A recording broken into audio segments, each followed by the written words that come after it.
Sejarah asal mula suku Bugis dan perkembangannya. Bugis adalah suku yang tergolong ke dalam suku-suku Deutero-Melayu. Masuk ke Nusantara setelah gelombang migrasi pertama dari daratan Asia, tepatnya Yunan. Kata Bugis berasal dari kata Tuugi, yang berarti orang Bugis. Penamaan Ugi merujuk pada raja pertama kerajaan Cina yang terdapat di Pamana, Kabupaten Wajo saat ini, yaitu Lasatumpugi.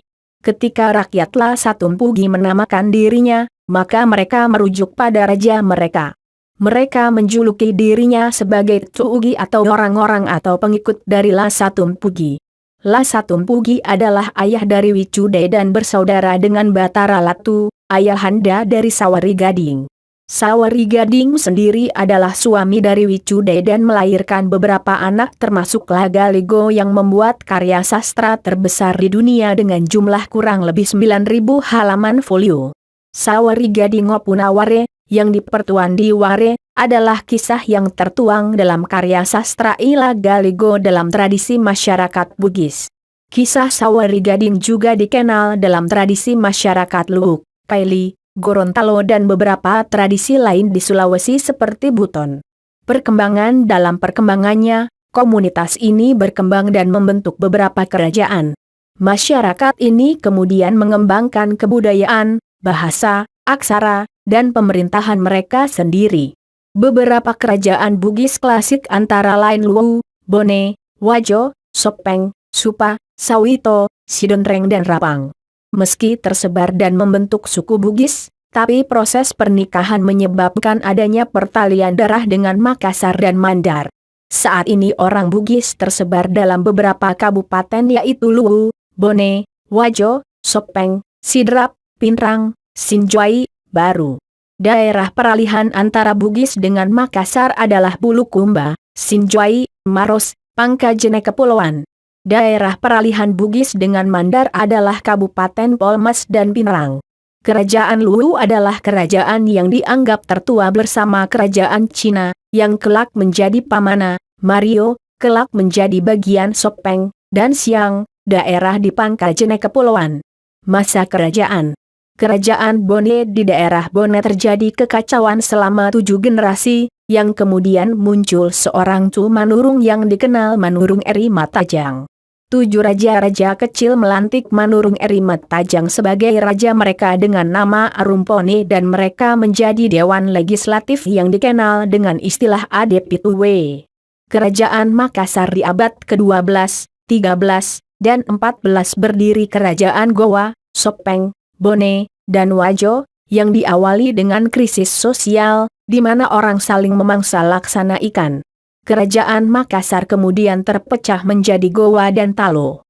Tapi dalam perkembangannya kerajaan kembar ini kembali menyatu menjadi Kerajaan Makassar. Kerajaan Sopeng. Di saat terjadi kekacauan, di Sopeng muncul 2 orang Manurung. Pertama, seorang wanita yang dikenal dengan nama Manurung Eri Goarya yang kemudian memerintah Sopeng Riaja dan kedua, seorang laki-laki yang bernama Latemamala Manurung Eri Sekanyili yang memerintah di Sopeng Rilau. Akhirnya 2 kerajaan kembar ini menjadi Kerajaan Sopeng. Kerajaan Wajo. Sementara Kerajaan Wajo berasal dari komune-komune dari berbagai arah yang berkumpul di sekitar Danau Lampulung Eng yang dipimpin seorang yang memiliki kemampuan supranatural yang disebut Puang Eri Lampulung.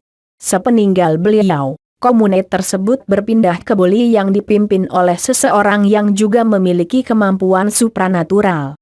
Datangnya Lapau ke seorang pangeran dari kerajaan Cina, Pamana, beberapa lama setelahnya, kemudian membangun kerajaan Cinotabi.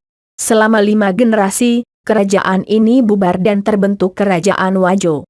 Konflik antar kerajaan pada abad ke-15 ketika kerajaan Gowa dan Bone mulai menguat, dan Sopeng serta Wajo mulai muncul, maka terjadi konflik perbatasan dalam menguasai dominasi politik dan ekonomi antar kerajaan. Kerajaan Bone memperluas wilayahnya sehingga bertemu dengan wilayah Gowa di Bulukumba. Sementara, di utara, Bone bertemu Luwu di Sungai Walenae. Sedang Wajo, perlahan juga melakukan perluasan wilayah. Sementara Sopeng memperluas ke arah barat sampai di Baru. Perang antara Lu dan Bone dimenangkan oleh Bone dan merampas payung kerajaan Luo kemudian mempersaudarakan kerajaan mereka. Sungai Walenai adalah jalur ekonomi dari Danau Tempe dan Danau Sidenreng menuju Teluk Bone. Untuk mempertahankan posisinya, Luo membangun aliansi dengan Wajo, dengan menyerang beberapa daerah Bone dan Sidenreng. Berikutnya wilayah Luo semakin tergeser ke utara dan dikuasai Wajo melalui penaklukan ataupun penggabungan. Wajo kemudian bergesek dengan Bone. Invasi Gowa kemudian merebut beberapa daerah Bone serta menaklukkan Wajo dan Sopeng. Untuk menghadapi hegemoni Gowa, kerajaan Bone, Wajo dan Sopeng membuat aliansi yang disebut Telumpocu. Penyebaran Islam pada awal abad ke-17. Datang penyiar agama Islam dari Minangkabau atas perintah Sultan Iskandar Muda dari Aceh. Mereka adalah Abdul Makmur, Datuk Ribandang, yang mengislamkan Gowa dan Talo, Sulaiman, Datuk Patimang, menyebarkan Islam di Luwu, dan Nurdin Aryani, Datuk Ritiro, yang menyiarkan Islam di Bulukumba. Kolonialisme Belanda pertengahan abad ke-17. Terjadi persaingan yang tajam antara Gowa dengan Foce hingga terjadi beberapa kali pertempuran. Sementara Arumpone ditahan di Gowa dan mengakibatkan terjadinya perlawanan yang dipimpin Latenri Tata Deeng Serang Arung Palaka. Arung Palaka didukung oleh Turatea, kerajaan kecil Makassar yang tidak sudi berada di bawah Gowa. Sementara Sultan Hasanuddin didukung oleh menantunya Latenri Laito Sengeng Arung Matoa Wajo, Maradia Mandar, dan Datu Luwu. Perang yang dahsyat mengakibatkan benteng Somba Opulu lantak. Kekalahan ini mengakibatkan ditandatanganinya perjanjian Bongaya yang merugikan kerajaan Gowa. Pernikahan Lapatau dengan putri Datu Luwu, Datu Sopeng, dan Somba Gowa adalah sebuah proses rekonsiliasi atas konflik di Jazirah Sulawesi Selatan. Setelah itu tidak ada lagi perang yang besar sampai kemudian di tahun 1956 setelah perlawanan Sultan Husain Karaeng Lembang Parang dan Lapawawoi Karaeng Segeri Arumpone dipadamkan, maka masyarakat Bugis Makassar baru bisa betul-betul ditaklukkan Belanda. Kosongnya kepemimpinan lokal mengakibatkan Belanda menerbitkan Korte Verklaring, yaitu perjanjian pendek tentang pengangkatan raja sebagai pemulihan kondisi kerajaan yang sempat lowong setelah penaklukan. Kerajaan tidak lagi berdaulat, tapi hanya sekedar perpanjangan tangan kekuasaan pemerintah kolonial Hindia Belanda, sampai kemudian muncul Jepang menggeser Belanda hingga berdirinya NKRI. Masa kemerdekaan para raja-raja di Nusantara bersepakat membubarkan kerajaan mereka dan melebur dalam wadah NKRI. Pada tahun 1950 sampai 1960-an, Indonesia khususnya Sulawesi Selatan disibukkan dengan pemberontakan. Pemberontakan ini mengakibatkan banyak orang Bugis meninggalkan kampung halamannya. Pada zaman Orde Baru, budaya periferi seperti budaya di Sulawesi benar-benar dipinggirkan sehingga semakin terkikis. Sekarang generasi muda Bugis Makassar adalah generasi yang lebih banyak mengkonsumsi budaya material sebagai akibat modernisasi, kehilangan jati diri akibat pendidikan pola Orde Baru yang meminggirkan budaya mereka. Seiring dengan arus reformasi, muncullah wacana pemekaran. Daerah Mandar membentuk provinsi baru yaitu Sulawesi Barat. Kabupaten Luwu terpecah 3 daerah tingkat 2. Sementara banyak kecamatan dan desa kelurahan juga dimekarkan. Namun sayangnya tanah tidak bertambah luas, malah semakin sempit akibat bertambahnya populasi dan transmigrasi. Mata pencaharian karena masyarakat Bugis tersebar di dataran rendah yang subur dan pesisir, maka kebanyakan dari masyarakat Bugis hidup sebagai petani dan nelayan. Mata pencaharian lain yang diminati orang Bugis adalah pedagang.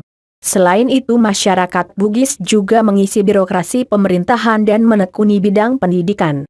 Bugis perantauan kepiawaian suku Bugis Makassar dalam mengarungi samudra cukup dikenal luas, dan wilayah perantauan mereka pun hingga Malaysia, Filipina, Brunei, Thailand, Australia, Madagaskar dan Afrika Selatan. Bahkan, di pinggiran kota Cape Town, Afrika Selatan terdapat sebuah suburb yang bernama Makassar, sebagai tanda penduduk setempat mengingat tanah asal nenek moyang mereka. Penyebab merantau konflik antara kerajaan Bugis dan Makassar serta konflik sesama kerajaan Bugis pada abad ke-16, 17, 18 dan 19, menyebabkan tidak tenangnya daerah Sulawesi Selatan.